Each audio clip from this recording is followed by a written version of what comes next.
nga pala sa inyo. Ito na panonood tayo ng CC make my email more formal. Scary Now you video. have CC. So, Anything you want is one click away. ay guys, mali. Parang nararamdaman nila na Mag-subscribe guys sa kanya guys. And subscribe na din guys sa akin. Welcome back ka pala sa my channel. Subscribe and hit the notification bell para tigil sa aking latest video. Like this video. And let's go. Let's watch the video. Let's watch. laro tayo. Parang gusto nilang sumali sa atin. May na-feel ka ba dito sa paligid? Lalakad guys. Narinig niyo yun? May naglalakad guys. So, May nakasilip sa red door. Hindi ako makalabas. Gising. laro daw sila ngayon yan. Post nyo na lang kung gusto May nyo mga mapanood. laro na hindi dapat nilalaro ng basta-basta lang. Kagaya ng elevator game, Bloody Mary, and iba't ibang mga paranormal games. Kasi sa mga laro na ito, hindi lamang kayo ang naglalaro dahil maaaring may sumali na ligaw na kaluluwa habang nilalaro nyo yung mga ganitong klaseng paranormal game. So ngayon naman, lalaruin natin yung Red Door, Yellow Door. Meron akong in-upload na vlog noon. Nilaro din namin yung Red Door, Yellow Door noon, nung doon ako sa Manila. Grabe guys, yung tapang nila. Search nyo kung ano yung mga rules ng Red Door and Yellow Door. Okay.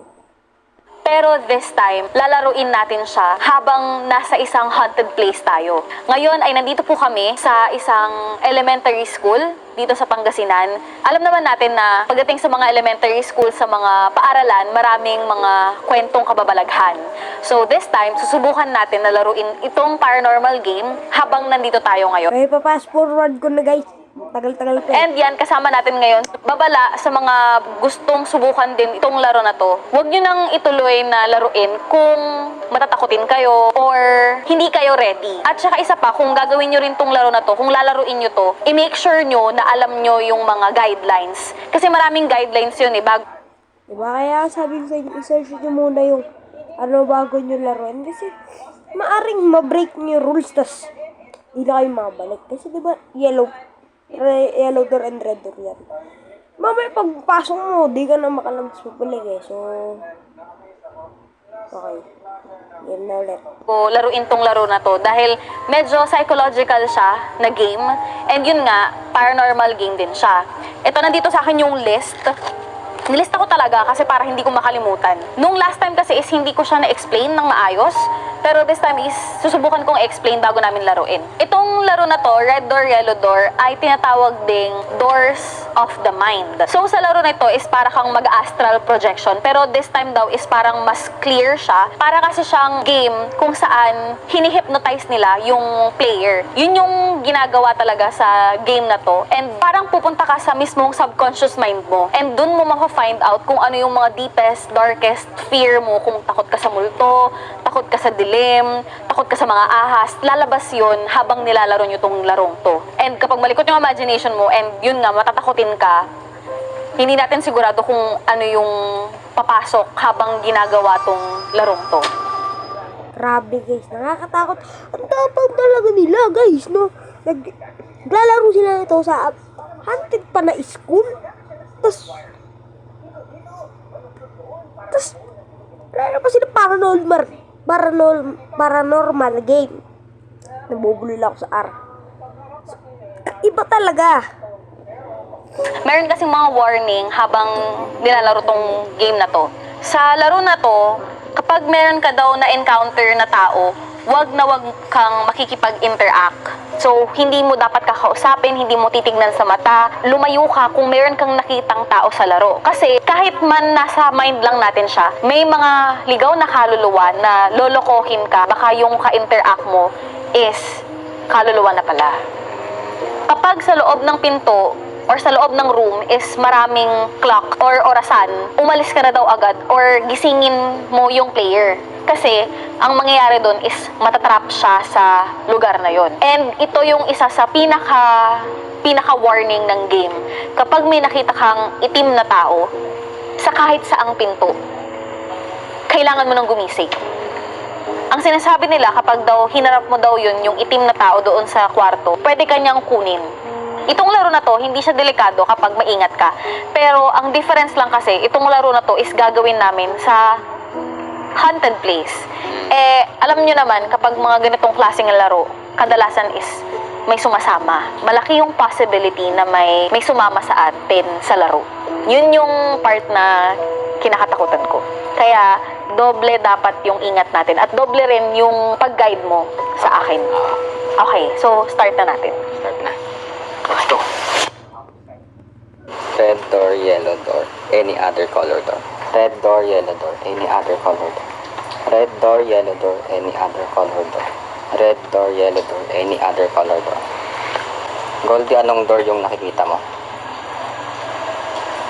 May isang black door, tapos may isang white door. Pumunta ka sa white door. Nasa hallway ako. Hallway. Anong nafe-feel mo sa hallway? Anong nakikita mo? Ang dilim.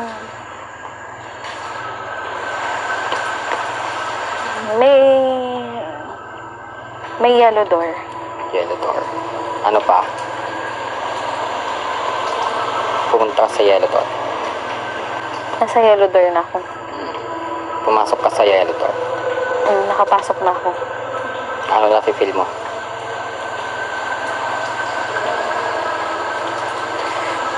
Parang siyang regular na room. Grabe, scary guys. Kasi parang, bahala kayo kung hindi kayo maniniwala. Basta, bahala kayo kung hindi kayo maniniwala guys. Di ko kayo masisisi kasi maniniwala nyo yan. Kasi that's the game natin. Pero meron siyang mga teddy bear.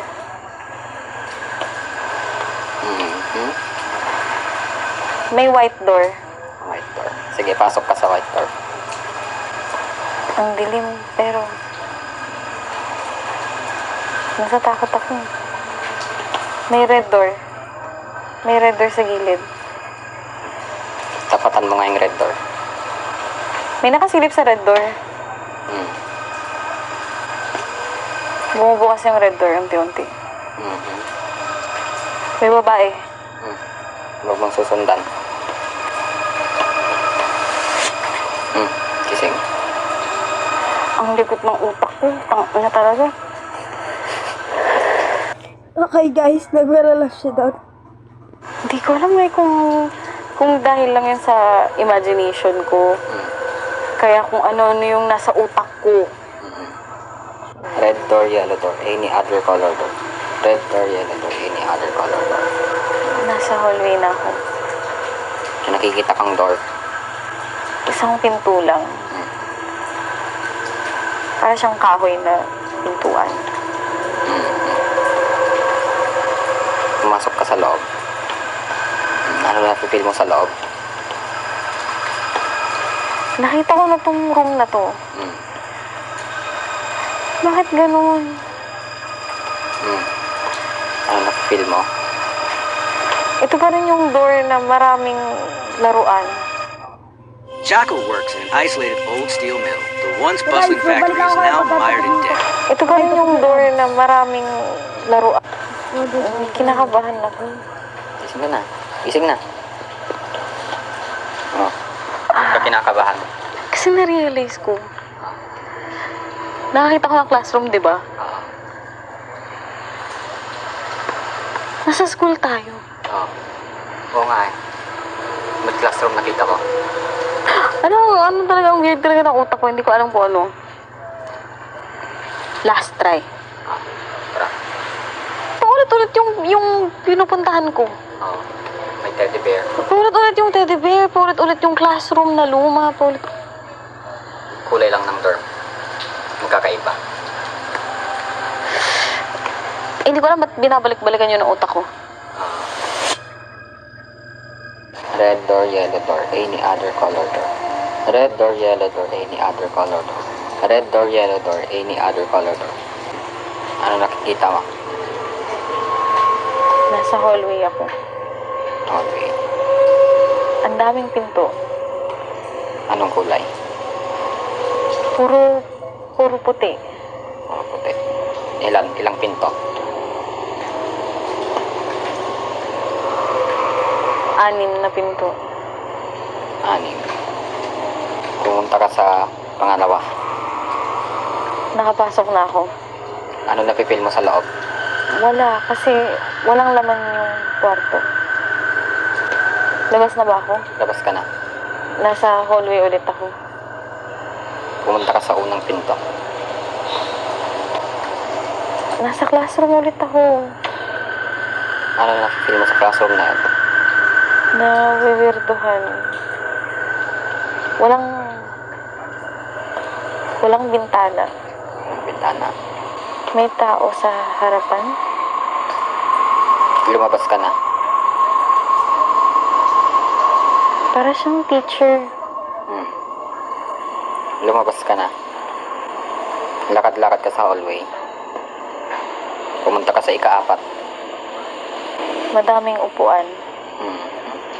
Ano napipil mo sa room na yun? Kinikilabutan ako. May mga estudyante. Estudyante. Marami. Hindi nila ako nakikita.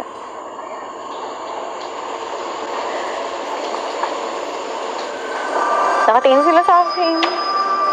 Lumabas ka na. Oh guys, that was scary. That was scary. That was scary.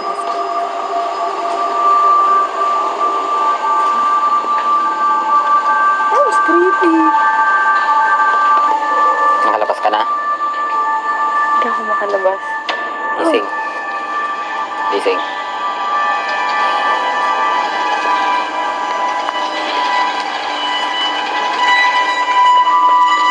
Alam mo, sinabi ko sa'yo na ayaw nila akong paalisin. Na hindi ako makaalis sa kwarto. Parang naramdaman ko na ang daming tao sa paligid natin. Ngayon. Ako rin. Siyempre, kinikilabutan ako. Ako rin, minawala ko lang. May naririnig ako dito kanina pa. Narinig ko kanina yung dumabog. Dumabog? Parang Hindi, tumakbo. May narinig akong dumabog na pintuan dyan eh. Tumakbo lang narinig ko. Dito banda. Tapos hindi ko alam kung anong nafe-feel ko. Bakit parang ang dami nakapalibot sa atin. Oo, parang. Yun yung napipil ko eh. As in, walang biro. Kaya napatingin ako sa paligid ko. Kaya na pa ako kinikilabutan. Alam mo, feeling ko, dahil naglalaro tayo ng paranormal game, parang nararamdaman nila na naglalaro tayo. Tapos parang gusto nilang sumali sa atin. Kaya nung nakahiga ako kanina, parang feeling ko ang daming nanonood sa atin. Ang weird. Kasi, I mean, walang alam ko na parang itong game na to is parang psychological. Parang nasa utak ko lang to. Yun yung tinatatak ko sa utak ko. Hindi. Nilalaro ko lang yung utak ko. Ako lang to. Yung imagination ko lang to. Pero iba yung na-feel ko nung last na game natin. Matlong. Oo. Kasi yung laro is hindi na siya nasa utak ko lang. Yung laro is nandito na sa paligid natin. Siguro ngayon, maraming gustong sumali sa laro natin. Habang nilalaro natin yung laro, may na-feel ka ba dito sa paligid? Guys, may naglakad. Grabe. Oh. Parang may footsteps. Narinig ko na. Habang naglalaro tayo, anong na-feel mo? Malapit lang sila eh. Na-feel mo ba? May tumatakbo dito sa likod ko. Ilang beses ko na narinig yun. Ang narinig ko talaga yung isa yung parang may nagdabog ng pinto dito. Hindi ko alam kung saan dyan. Hindi ako natakot ng ganito nung naglaro kami ni Hana. Pero this time natakot ako. Ramdam mo na nandito lang sila. Na gusto rin nilang sumali sa laro.